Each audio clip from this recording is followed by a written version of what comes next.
Hello everybody, welcome to Boxing Science. In this video, I'm going to give you my top 5 tips to achieve a stronger squat. Okay, so tip number 1 isn't a particularly obvious one, and it might cost you a little bit of money, but if you're serious about getting a better squat, is to invest in some Olympic lifting shoes. Now, the reason why is because they've got a raised heel, which will reduce the forces going through the ankle joint, which will help you achieve a better technique, but also increase the weight load that you're lifting. Also, because it's a solid platform, there's less force distribution, so you can put more force through the floor and it's more stable. These shoes I bought 10 years ago for about £70, so work it out, £7 a year. So if you're going to buy some Olympic lifting shoes, you can get them on Amazon, you can get them across a range of different websites. They'll cost anywhere between £50 and £100, but they're high quality and will last you quite a long time. So it's well worth the investment. Now I'm going to show you why having a raised heel can benefit your squat. When we squat and you've got tight hips, tight ankles, what can happen is when you come down, is that you have this anterior lean of the upper body. And this can increase the amount of forces going through the lower back and also affect the amount of load that you can lift. I'm just going to get these plates to demonstrate what it would be like to have a raised heel if you've got Olympic lifting shoes on. With the raised heels, I'm coming down and I'm achieving a much more vertical position. I'm loading up those hips and reducing them forces going through the lower back. So I get a lot of questions about Olympic lifting shoes, especially from the boxers. I encourage all athletes, if you get into a decent strength level, to invest into some Olympic lifting shoes. Tip number 2 is to make sure that you have your feet pointed slightly out and push your knees out wide. A lot of people, they start with the toes pointing forward and push the knees out over the toes. And then this becomes very knee dominant, a lot of pressure going onto the knees, and also will affect your squat depth.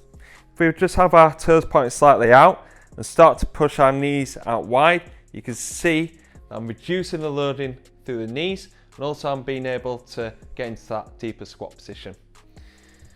So I'll just show you with the back squat now.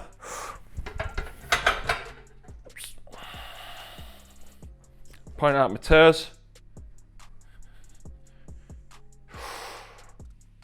I'm pushing my knees out wide as I go down. Make sure they stay wide, then driving up.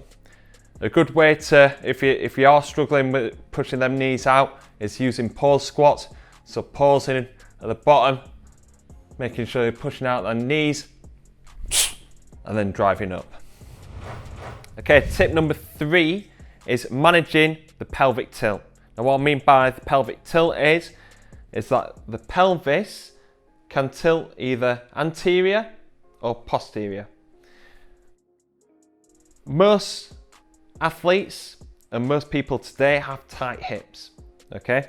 And when the hip flexors are tight, what happens is that anterior pelvic tilt occurs, and this makes our hamstrings tight and the lower back tight.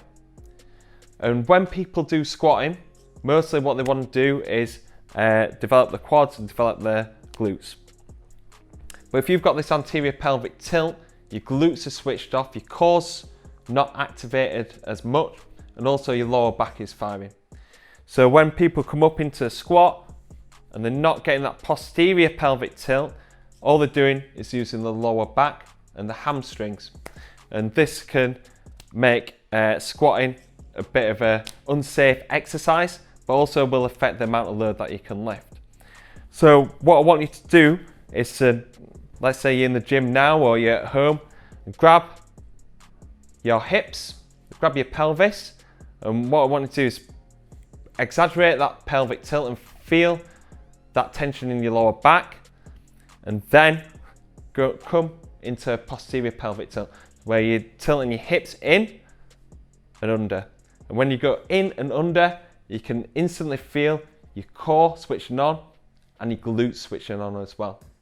And what you want to make sure you do when you're in the squat is going boom, pulling them hips in and under to get more from the glutes.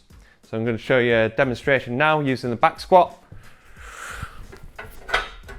where I'm overemphasizing that posterior pelvic tilt, tilting them hips forward.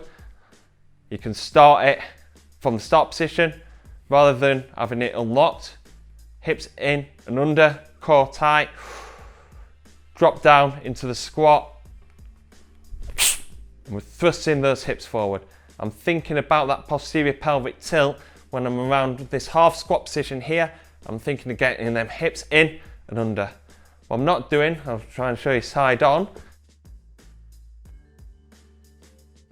So what I don't want to do is go to here and then do the pelvic tilt. What I want to do is be thinking about doing the pelvic tilt from about here to fire in and under and optimize that glute activation. So tip number 4 is to control your breathing. Breathing is very important to get the most out of the exercise, and many athletes ask me, when should I breathe in and out on an exercise? Should I breathe in on the way down, breathe out on the way up, etc, etc. The main thing to do on a squat and any kind of key compound lift is to take a deep breath in, hold it all the way through the movement until you finish that repetition.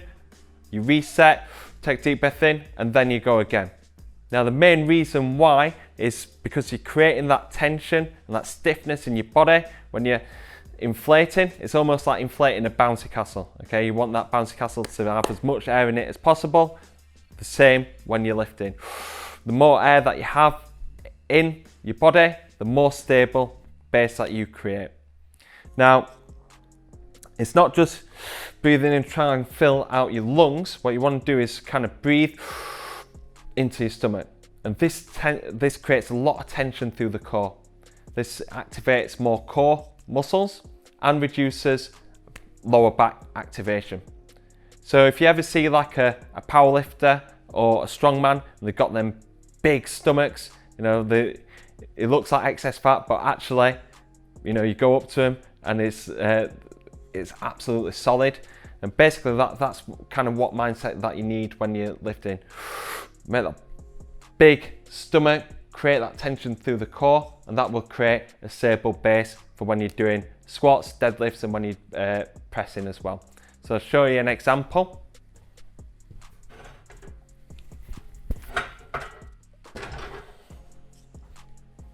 So I'm going to take a deep breath in at the top, into the stomach, breathe out at the top, deep breath in again, and then breathe out at the top. So tip number 5 is hand position. Now hand position is really important, as getting that optimal range will help tense up the upper back muscles to create a little bit more of a cushion for that bar to sit on, but also to create that tension to reduce the loading going through the lower back. It kind of distributes that weight a little bit more, to create more tension through that upper back to create a safer and more effective lift. A lot of people go quite wide. When they go wide, the upper back muscles aren't as activated. Also, when they go with the elbows pushed back like so and not brought into external rotation, you're not getting that recruitment from the traps. So I always go thumb length away from the smooth bits and bring them elbows underneath, and this will bring your trap up and contracted to create a little cushion for the bar to sit on. Come down, elbows tucked under, and the bar is sitting comfortably on my back. Okay guys, that's the end of the video. Hopefully I've given you some good tips to take into the gym to help you achieve a stronger squat. If you wanted to know more about squatting as an exercise and different variations, go check out the Boxing Science membership, where we've got a full 30-minute practical workshop on squatting for boxing. You can actually access the Boxing Science membership at the moment. We've got a 30-day free trial. We've got a range of different workouts, practical workshops, recipes, everything that you need to help enhance your boxing performance. Okay guys, thanks very much for watching the video and hopefully see you soon.